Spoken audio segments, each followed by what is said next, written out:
Hello friends, once again welcome to my YouTube channel. My channel name is Optum Shashi. आज फिर मैं आपके लिए एक नए टॉपिक लेकर आया हूँ और topic is the continuation of your last topic जो कि हमारा रिफ्रैक्टिव एरर पार्ट 1 था। आज का जो हमारा टॉपिक है रिफ्रैक्टिव एरर पार्ट 2 है।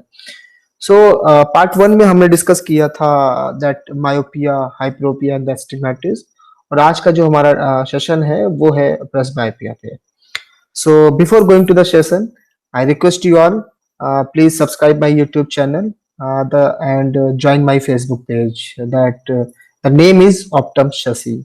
So जिन्होंने अभी तक सब्सक्राइब नहीं किया है प्लीज सब्सक्राइब करें जिससे कि आपको मेरे चैनल की नोटिफिकेशंस भी मिलती रहे। सो लेट्स डिस्कस करने वाले हैं पार्ट 2 में हम डिस्कस करने वाले हैं अबाउट द प्रेसबायोपिया।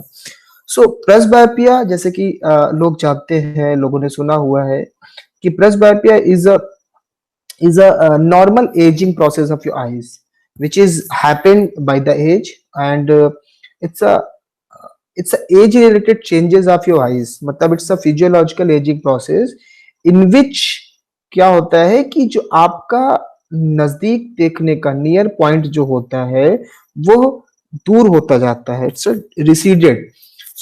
मोस्टली आपने देखा होगा normally when someone hold the book और watching working on the mobile and anything in holding in hand, so उसकी एक नॉर्मल डिस्टेंस होती है जो कि 30-40 सेंटीमीटर्स पे वो काम करता है। बट जिन लोगों को प्रेसबायोपिक प्रॉब्लम हो जाती है और उनको कोई करेक्शन नहीं होता, सो दे यूजली अपनी मटेरियल को, अपने ऑब्जेक्ट्स को अपने हाथ से थोड़ा सा दूर करते हैं, तो जिससे क्या होता है कि उनको वो इजिली देख पाते हैं। सो this is the aging process in which the near point gradually receded beyond the normal reading or working distance, मतलब जिस डिस्टेंस पे वो नॉर्मली काम करते हैं वो उनसे दूर होती जाती है। और सबसे मेन प्रॉब्लम क्या होती है कि वो पास का, नजदीक की कोई चीज को नहीं देख पाते या नजदीक की कोई चीज देखने में उनको तकलीफ होती है, पढ़ने में तकलीफ होती है।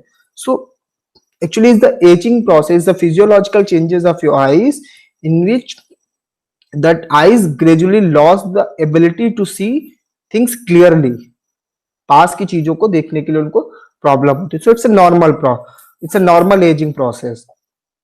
सो अगर मैं बात करूं जिनको ये प्रॉब्लम नहीं होती तो उनकी आईज कैसे काम करती है। सो इन दिस जो नॉर्मल होता है, नॉर्मली क्या होता है कि आईज में एक कैपेसिटी, एक पावर होती है जिसको हम लोग एकोमोडेशन बोलते हैं। अगर आपको if you remember my first video कि आईज कैसे काम करती है, अगर आप क्या होता है कि जब आईज किसी चीज को, आंखों को कोई चीज देखनी होती है तो वो डिस्टेंस के अकॉर्डिंग, अगर वो दूर है तो और या पास है तो उनको वो एडजस्ट करते हैं, डिस्टेंस को, वेरिएबल डिस्टेंस को एडजस्ट करता है। और वो जो हमारी आंखों का जो क्रिस्टलाइन लेंस होता है, जो नेचुरल लेंस होता है, वो अपना लेंस, अपना शेप चेंज करता है और अपने में पावर ऐड करता है या कम करता है। उस पावर ऐड करने से या सब्सट्रैक्ट करने से वो अपने ऑब्जेक्ट्स को क्लियरली देख पाता है। अगर इसको हम लोग अपने उस वीडियो जैसा कंपेरिजन करें कि आईज कैमरे जैसा काम करती है, तो इस कैपेसिटी को हम लोग बोलते हैं जूम इन या जूम आउट करने की जो कैपेसिटी होती है उसको एकोमोडेशन बोलते हैं।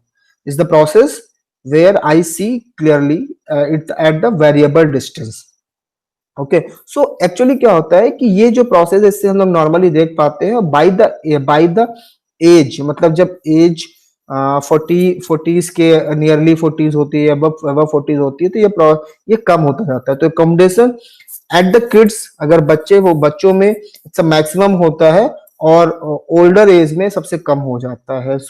अगर हम लोग इसकी बात करें, ये करीब अप्रोक्सीमेट 14 डायप्टर्स का किड्स में होता है। 4-5 इयर्स के किड्स में 13-14 डायप्टर्स का होता है। और अगर हम 70 इयर्स के ओल्ड की बात करें, एक ओल्ड एज की बात करें, तो ये 0 हो जाता है।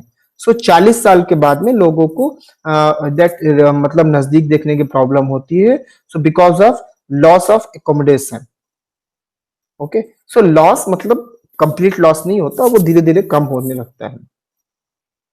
क्या होता है नॉर्मली, जैसे मैंने बात किया कि अगर आपने पहली इमेज देख पा रहे हो तो फर्स्ट इमेज में जो लेंस है लेंस में जो कन्वर्ज करने की कैपेसिटी होती है वो अच्छी होती है, तो जो लाइट रेज आती है कॉर्निया और प्यूपिल के थ्रू लेंस से जब पास होती है तो लाइट को कन्वर्ज करके वो रेटिना तक पहुंचा रहा होता है। So focal point of the retina तक लाइट पहुंच पाती है नॉर्मल विजन में। बट दैट अगर सेम बात करें, अगर एकोमोडेट एक मतलब जिसमें प्रेस्बायोपिक कंडीशन होती है जहां पे एकोमोडेशन कम हो जाता है, तो उस कंडीशंस में क्या होता है कि लाइट जो हमारा क्रिस्टलाइन लेंस है वो लाइट को उतना कन्वर्ज नहीं कर पाता जितना उसको रेटिना तक पहुंचाने के लिए जरूरत होती है। तो उस केस में क्या होता है, वो बियॉन्ड द रेटिना लाइट निकल जाती है, लाइट रेटिना के पीछे चली जाती है। तो उस केस में हमें उसको रेटिना तक मतलब रेटिना तक पहुंचाना होता है। तो इस कंडीशन में लोग नजदीक का नहीं देख पाते या उनको देखने में तकलीफ होती है। सो देखा होगा आप लोगों ने, ऐसी ऐसी कंडीशंस देखी होगी, बहुत लोग होते हैं जो चश्मा यूज कर रहे होते हैं और जब भी नजदीक का देखना होता है अपने चश्मे को ऊपर कर लेते हैं, या आपने ऐसा देखा होगा जो लोग अपने फोरहेड पे भी ग्लासेस को यूज कर रहे होते हैं, या नॉर्मल डिस्टेंस से नहीं देख पाते, उनको थोड़ा सा दूर करके वो चीज को देख पाते हैं, अपने मोबाइल को देख पाते हैं। तो इस कंडीशंस को हम लोग क्या बोलते हैं, प्रेसबायोपिया। और समटाइम लोग इसको मतलब नहीं समझ पाते, मतलब अपनी प्रॉब्लम को आइडेंटिफाई नहीं कर पाते। अगर आप देखो कि सर आपको कोई रीडिंग की प्रॉब्लम है, नहीं नहीं मेरे को देखने में कोई दिक्कत नहीं होती। सो अगर आप उनसे पूछे कि सर क्या आपको अपने मोबाइल को थोड़ा सा दूर करके देखते हैं तो आप देख पाते हैं, तो बोलते हैं हाँ थोड़ा पास देखने में तकलीफ होती है लेकिन थोड़ा मैं दूर करता हूँ तो मैं क्लियरली देख पाता हूँ। सो ये जो ट्रांजिशन होता है इसको ही आ, हमें उनको समझाना होता है कि नहीं सर इस तरह की प्रॉब्लम जो होती है इसको ही प्रेसबायोपिया बोलते हैं, because you are not able to see in a proper distance, मतलब जो आपकी वर्किंग डिस्टेंस उस डिस्टेंस पे आप नहीं देख पा रहे, आपको दूर करके देखना पड़ता है। सो किस तरह की प्रॉब्लम्स आती हैं, प्रॉब्लम्स तो ये होता है कि that person holds the book at arm length, जैसे मैंने बोला कि वो थोड़ा दूर करके देखते हैं। They prefer the bright light, मतलब अगर बोलते हैं कि मेरे को थोड़ा सा लाइट कम होता है मेरे को देखने में तकलीफ होती है, जहां लाइट ज्यादा होता है मैं देख लेता हूँ। सो या स्ट्रेन पड़ता है, मतलब आंखों में बहुत ज्यादा स्ट्रेन पड़ता है, मतलब वो देखने की कोशिश करते हैं तो थोड़ा फोकस करना पड़ता है, स्ट्रेन हेडेक होने की प्रॉब्लम होना या आइस के सराउंड में हैवीनेस होना, दर्द होना, इस तरह की प्रॉब्लम स्टार्ट हो जाती है। तो एक्चुअली प्रेस्बायोपिया जो है, प्रेस्बायोपिया की जो मेन प्रॉब्लम होती है कि they are unable to read at normal distance, या ये नॉर्म जो पास की चीजें होती हैं वो उनको देखने में एसोसिएटेड ऑफ मल्टीपल प्रॉब्लम्स, मतलब यहाँ पे बिकॉज ऑफ दैट उसकी वजह से अब बहुत सी तकलीफें हो जाती है, स्ट्रेन होना, हेडेक होना, इस तरह की भी प्रॉब्लम्स होती। सो इसको करेक्ट कैसे करते हैं, करेक्ट करेक्ट करने के लिए नॉर्मली जैसे कि हम लोग हाइप्रोपिया पे करते थे कि जब लाइट रेज रेटिना के पीछे फोकस होती हैं तो हम लोग वहां पे प्लस पावर देते हैं। तो प्लस पावर देने का या कॉन्वेक्स लेंसेज देने का मतलब ये होता है कि जो लाइट रेटिना के पीछे जा रही है उसको हमें रेटिना पे फोकस करवाना है। सो यहाँ पे भी सेम ही होता है कि लाइट रेटिना के पीछे हो जाती है तो हमें उसको रेटिना में फोकस करना होता है, पहुंचाना होता है, तो इसके लिए हम लोग यहाँ पे प्लस पावर देते हैं। बट यह प्लस पावर हम देते हैं अपनी डिस्टेंस के नंबर के ऊपर।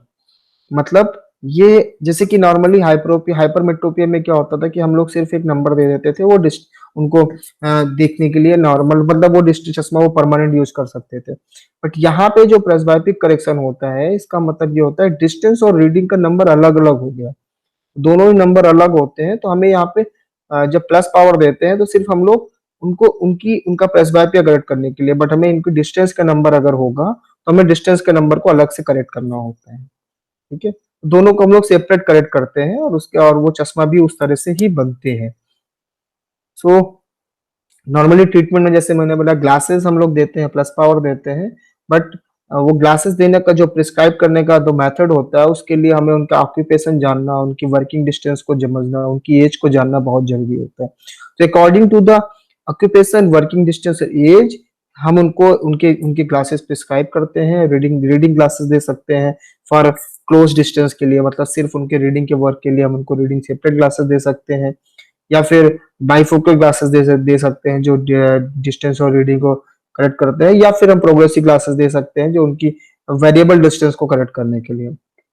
साथ ही साथ कॉन्टेक्ट लेंसेज और सर्जरी भी एक ऑप्शन यहाँ पे होता है प्रेस्बायोपिया करेक्ट करने के लिए। So that's it. So thank you so much. अगर आपको हमारा वीडियो अच्छा लगा है, पसंद आया है और informative लगा है, तो please don't forget to like my video, and also please subscribe my channel, share my channel to others friend colleagues and all. So once again, thank you so much, thanks for my video, thanks for watching my video, and मिलते हैं next video में। Bye bye, take care, thank you।